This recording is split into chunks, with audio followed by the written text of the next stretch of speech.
Assalamualaikum warahmatullahi wabarakatuh. Perkenalkan, nama saya Nira Rajmawati Fiandoyo, NPM 2304 10164. Di sini saya akan menjawab pertanyaan pada UTS Manajemen Konflik kelas A. Untuk pertanyaan yang pertama, dalam manajemen konflik, kita mengenal the conflict of paradox. Nah, apa yang dimaksud dengan the conflict of paradox?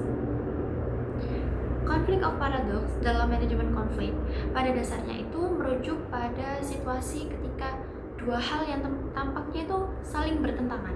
Nah, justru ini sama-sama benar dan sama-sama dibutuhkan dalam suatu organisasi.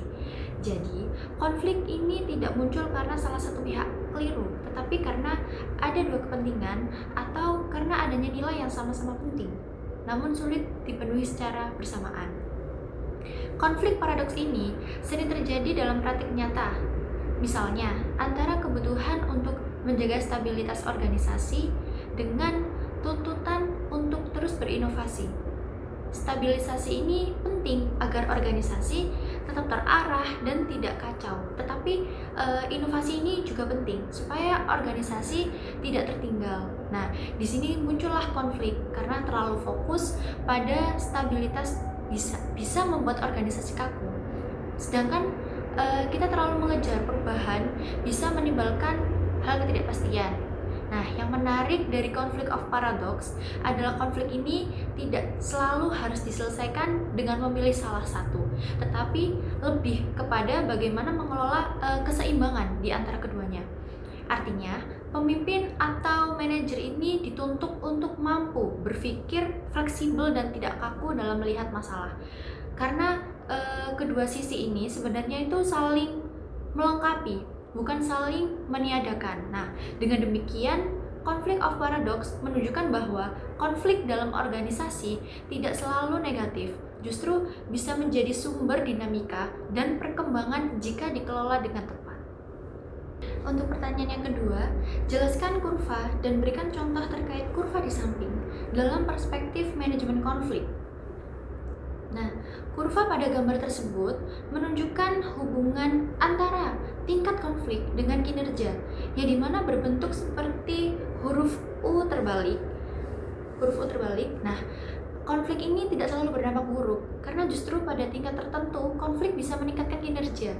Jika konflik terlalu rendah, hampir tidak ada konflik, kondisi organisasi cenderung stagnan atau stuck.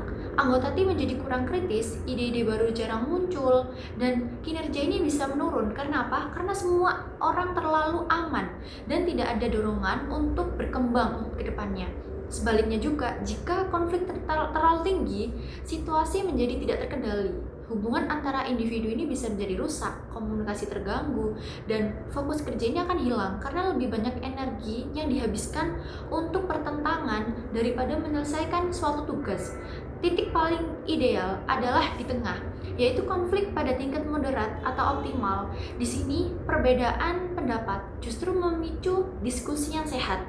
Karena adanya munculnya inovasi dan pengambilan keputusan ini akan lebih matang. Konflik menjadi alat untuk memperbaiki kualitas kerja, bukan merusak hubungan. Nah, contohnya dalam kerja kelompok pada mahasiswa perkuliahan ya. Jika semua anggota selalu setuju tanpa diskusi, hasil tugas itu biasanya biasa aja karena kurang eksplorasi ide. Nah, jika terlalu banyak perdebatan juga sampai saling menyalahkan satu sama lain, tugas bisa tidak selesai atau hasilnya akan buruk. Tapi, jika ada perbedaan pendapat yang dikelola dengan baik, misalnya debat tentang metode penelitian atau pembagian tugas, justru bisa menghasilkan tugas yang lebih berkualitas. Nah, jadi dalam perspektif manajemen konflik, yang terpenting itu bukan menghilangkan konflik, tetapi mengelola agar konflik ini berada pada tingkat yang lebih produktif. Untuk pertanyaan yang ketiga, seorang pemimpin harus melakukan intervensi supaya konflik dalam organisasi tetap pada jalurnya. Nah, bagaimana intervensi pemimpin agar konflik tetap pada jalur dan berikan contohnya? Oke, konflik dalam organisasi itu tidak selalu buruk, justru bisa jadi sumber ide dan perbaikan kalau dikelola dengan tepat. Nah, yang jadi masalah ini bukan konfliknya, tapi bagaimana pemimpin mengarahkan konflik tersebut agar tetap on track dan tidak berubah jadi konflik pribadi atau merusak kinerja tim. Karena intervensi pertama yang penting dilakukan pemimpin adalah menetapkan batasan yang jelas. Artinya, konflik harus fokus pada pekerjaan atau substansi masalah, bukan malah menyerang suatu individu. Nah, pemimpin perlu menegaskan aturan main. Misalnya, dalam diskusi semua pihak boleh berpendapat, tapi harus berbasis data dan tetap saling menghormati satu sama lain. Karena ini penting supaya konflik tetap bersifat fungsional, bukan malah disfungsional. Untuk yang kedua, pemimpin perlu berperan sebagai mediator yang netral. Nah, jangan langsung memihak pada salah satu pihak, tetapi dengarkan semua sudut pandang. Dengan begitu, anggota tim merasa dihargai dan lebih terbuka untuk mencari solusi bersama. Dalam teori manajemen konflik, ini sejalan dengan pendekatan kolaboratif yang berusaha mencari win-win solution. Untuk yang ketiga, pemimpin harus mengarahkan konflik ke tujuan organisasi. Nah, jadi setiap perdebatan harus selalu dikaitkan dengan apa dampaknya bagi organisasi, karena ini tuh dapat membantu menghindari konflik yang melebar ke hal-hal pribadi atau yang tidak relevan. Pemimpin ini bisa mengingatkan kembali visi, target, atau kepentingan bersama. Contohnya ini misalnya dalam sebuah tim proyek ada dua anggota yang berbeda pendapat. Nah, dalam soal strategi pemasaran, satu ingin fokus ke media sosial, yang lain ke event offline. Kalau tidak diarahkan, ini bisa jadi konflik personal. Tapi pemimpin bisa masuk dengan cara meminta masing-masing menyampaikan argumennya berbasis data. Misalnya target pasar, biaya, dan efektivitas. Lalu mengajak tim mencari kombinasi strategi yang paling menguntungkan. Di sini konflik itu justru menghasilkan keputusan yang lebih matang. Nah, jadi kunci intervensi pemimpin itu ada pada kemampuan mengontrol arah konflik, bukan menghilangkannya. Konflik yang dikelola dengan baik justru bisa meningkatkan kualitas keputusan dan kinerja tim. Untuk pertanyaan yang keempat, jelaskan matriks resolusi konflik dalam organisasi dan berikan contoh kasusnya masing-masing. Nah, matriks resolusi konflik dalam sebuah organisasi itu sangat penting. Kenapa? Karena menunjukkan bahwa tidak semua konflik itu harus diselesaikan dengan cara yang sama. Kuncinya ada pada dua dimensi, sikap tegas dan sikap kooperatif.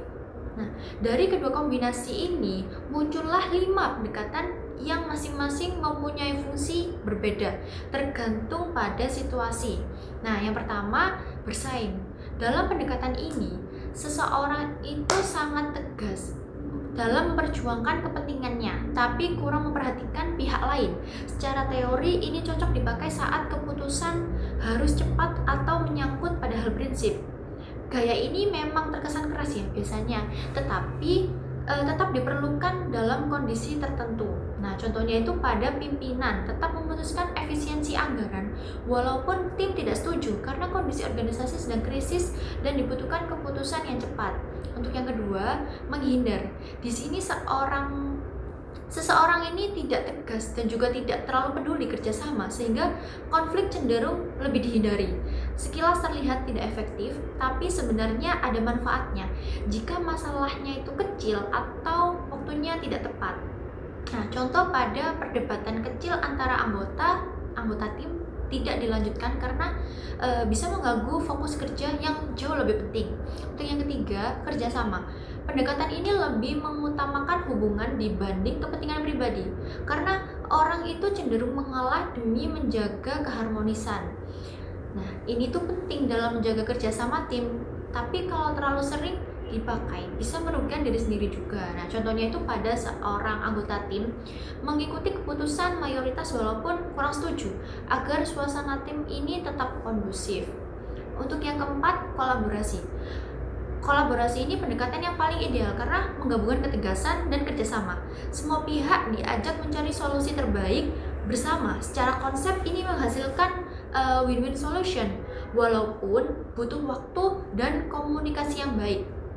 Contohnya itu ada dua divisi berbeda pendapat soal strategi, lalu melakukan diskusi mendalam dan menghasilkan strategi gabungan yang lebih efektif. Nah, yang kelima ada pendekatan kompromistik.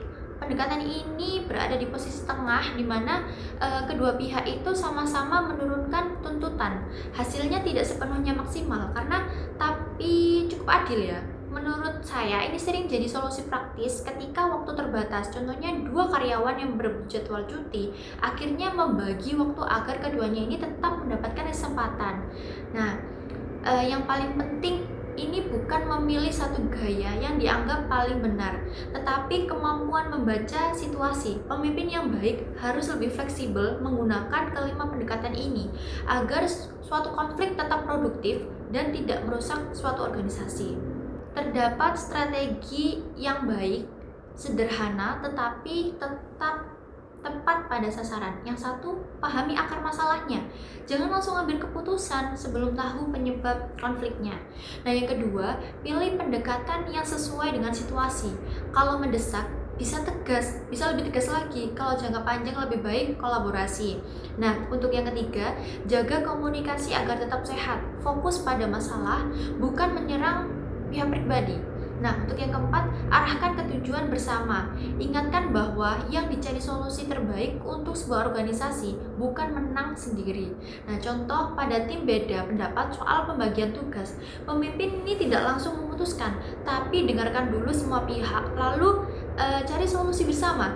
Kalau tetap buntu, baru ambil keputusan yang paling adil agar tidak terjadi konflik di suatu organisasi. Sudah selesai semuanya saya jawab dari pertanyaan sebelumnya. Mohon maaf apabila masih ada kata yang kurang berkenan. Terima kasih. Assalamualaikum warahmatullahi wabarakatuh.